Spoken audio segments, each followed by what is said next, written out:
السلام عليكم ورحمة الله وبركاته. ازيكم عاملين ايه؟ كل سنة وانتم طيبين. بمناسبة عيد الفطر المبارك. عيد سعيد علينا وعليكم، اللهم آمين يا رب العالمين. في الفيديو ده أنا طبعا أحب ألفت نظر حضراتكم أول حاجة، لأن ميامي في فلوريدا حصل فيها مذبحة جماعية. واحد أطلق النار، وهذا تسبب في مقتل شخصين وإصابة 7 أشخاص. فلما ده حصل في ميامي في فلوريدا، أنا قلقت على مين؟ أنا قلقت على أستاذنا وائل الصديقي إن هو يكون أحد ضحايا تلك المذبحة، ولكن الحمد لله ربنا طمني. ولقيته عمل فيديو بعدها، وكان الراجل عال العال وتمام التمام. بس اتفاجئت لما لقيته بيقول ده الأمن والأمان هنا. انا مش عارف ايه حكايه التكنيك اللي بيلجأ ليه وائل الصديقي عشان يقنع متابعيه بوجهة نظره او بالبوينت بتاعته. يعني هو ديك النهار قال مصر فيها الكوكايين، ومصر من اقل دول العالم انتشارا في الكوكايين، على عكس امريكا اللي هي رقم 1 في انتشار الكوكايين. برضو قال الامن والامان. انا اندهشت، ما صدقتش ان هو ده اللي قلقت عليه لما حصلت المذبحة الجماعية في ميامي فلوريدا. بصراحة يعني ايه، شر البلية ما يضحك يا جماعة. فأنا اندهشت يعني من إشادته بالأمن والأمان في ميامي بعد تلك المذبحة ببضعة أيام فقط. وبعد كده في نفس الفيديو اللي هو لف فيه لفلوريدا وورانا جمالها، وهي فعلا جميلة ونظيفة. يعني أنا ما شفتش في أمريكا مكان بالجمال والنظافة دي. فكنت عايز أقول لحضراتكم إن لفت نظري إيه بقى، إنه قال الناس اللي عايشة في أمريكا بقالها 20 سنة دول بشوات زيي. طب يا أخي أنت يعني أنت بتتكلم عن نفسك، ده شيء جميل، لكن ما ينفعش تعمم على اللي عاشوا في أمريكا 20 سنة. في ناس اتولدت وتربت في أمريكا وهم فقراء فقر مدقع. كذلك يا أخي يعني 20 سنة ضمن البشوية. يا إخوة الكلام ده ما تصدقوهوش.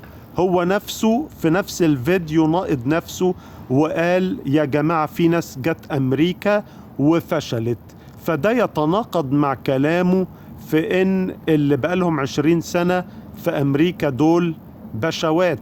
طب يا إخوة اسألوا نفسكم السؤال البسيط ده، لو كان أستاذنا وائل عايش في أمريكا باشا زي ما بيدعي، إيه اللي خلاه سابها وراح لتركيا عشان يعيش في مكان أرخص؟ ولما تركيا غليت راح لتايلاند عشان هي أرخص، ولو تايلاند هتغلى برضه هيروح لمكان أرخص وأرخص.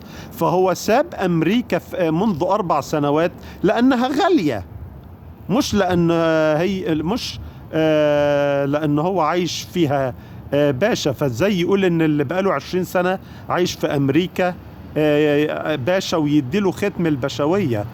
ده الكلام ده يا اخوانا مش منطق. فربنا يهديه يعني. ويقول ان مش حلم حياته انه يبقى تريليونير. يا اخي ده اغنى اغنياء امريكا اللي هم جيف بيزوس وايلون ماسك، دول ثرواتهم لا تتعدى 300 مليار دولار. او وانا بعمل الفيديو ده لو كانت تعدت 300 مليار دولار هتبقى بحاجة بسيطة. اذا مفيش حد على الكوكب اللي احنا عايشين فيه ده بيملك تريليون دولار او 1000 مليار دولار، مش موجودة. اغنى اغنياء العالم هم الاتنين اللي في امريكا دول، وثروتهم حوالي، بقول حوالي 300 مليار دولار. اللي يجوا بعديهم بقى ايه فلوسهم اقل من ذلك بكثير. فهو بيتكلم عن انه يبقى تريليونير ده كما لو كان ده يعني ايه حلم متاح لكثير من الناس. وطبعا ده مش صحيح. ويتكلم عن البيت ابو 50,000 دولار في فلوريدا للناس المتقاعدين، كما لو كان انه بيقول عليه ايه، كما لو كان رخيص، بيقول ايه ده رخص التراب، رخص التراب. احب اعرف حضراتكم ان ادخار 50,000 دولار في امريكا عملية مش سهلة، طبعا حسب دخلك، بس هي لأغلب الناس اللي عايشة في أمريكا ادخار 50,000 دولار عملية مش سهلة. فاللي يوهمك ان 50,000 دولار دي حاجة رخص التراب، المفروض يتكلم عن نفسه ما يتكلمش عن الآخرين. ويجي يقول أمريكا بلد غنية قوي قوي. أنا اندهشت من كلمته، لأن أمريكا اللي عليها ديون 25 تريليون دولار، وعجز موازنة سنوي 4 تريليون دولار، وكل سنة الحكومة بتقفل. دي يا جماعة خيبة تقيلة. هل يعقل إن بلد ده وضعها تبقى غنية قوي قوي؟ هي الحمد لله بتعرف تبيع أداة الدين اللي هي السندات الأمريكية، لكن لو عند لحظة معينة المستثمرين عملوا زي ما عملوا مع السندات المصرية وبطلوا يشتروا السندات الأمريكية، هتحصل كارثة اقتصادية حقيقية في أمريكا. ربنا يستر وده ما يحصلش يعني، ولكن أنا ما أقدرش أقول على بلد ده وضعها إنها هي غنية أوي أوي أوي. كذلك الناس لما يجي أستاذنا وائل يتكلم عن الأسعار في أمريكا بتاعة الأكل ويقول إنها رخيصة، حضراتكم أسعار الأكل هو ليه قال عليها الأول رخيصة؟ أولا لأن هو ما شاء الله بيعمل فلوس كويسة من السوشيال ميديا، وقال واعترف بذلك وقال لك وأما بنعمة ربك فحدث، والكلام العظيم ده كله.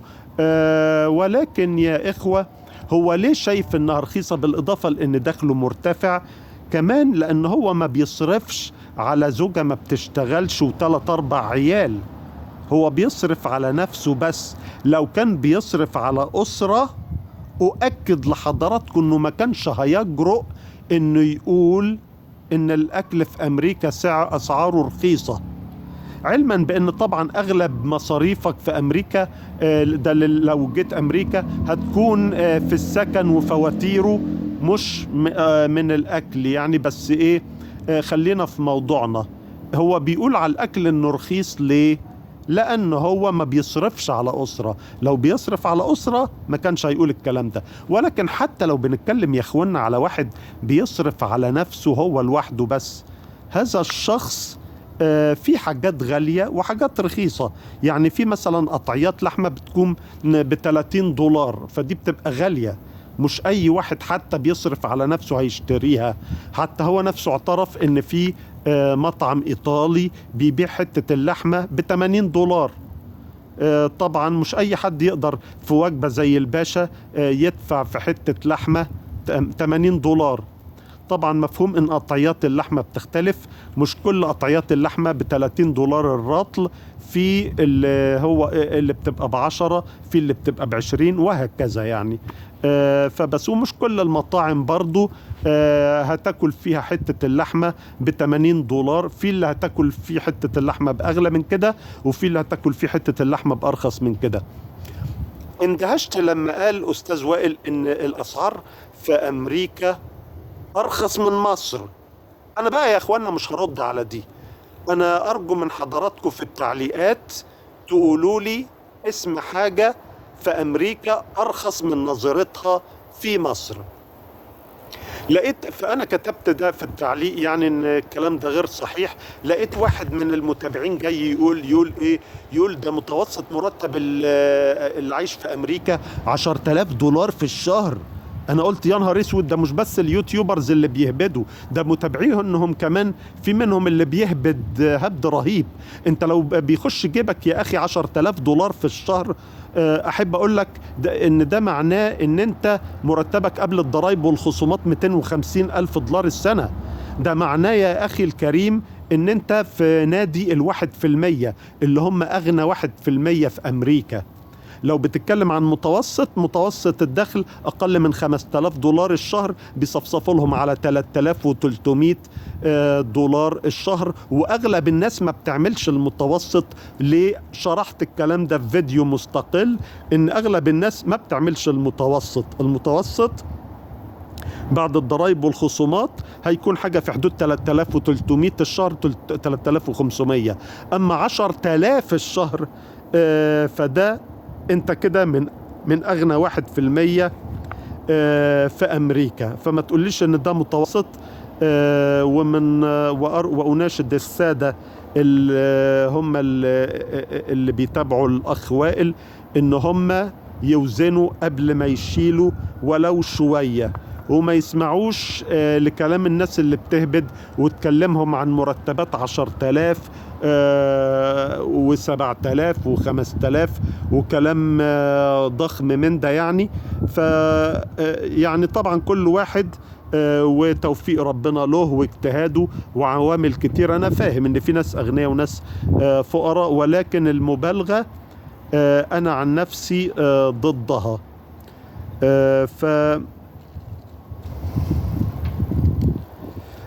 الحمد لله ان ربنا طمنا على استاذنا وائل.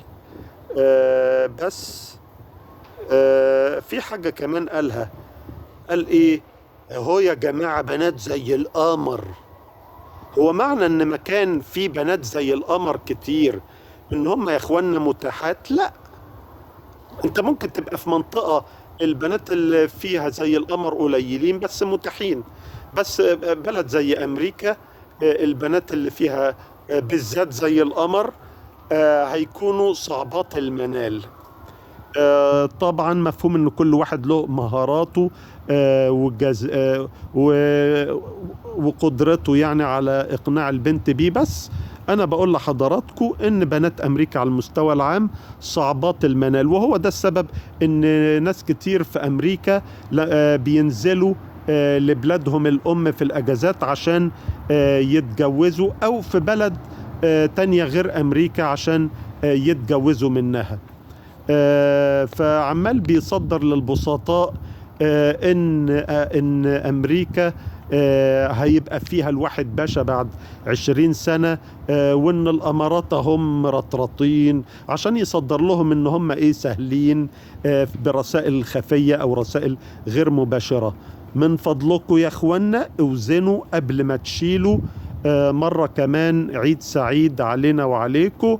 أشكركم على المشاهدة، والسلام عليكم ورحمة الله وبركاته.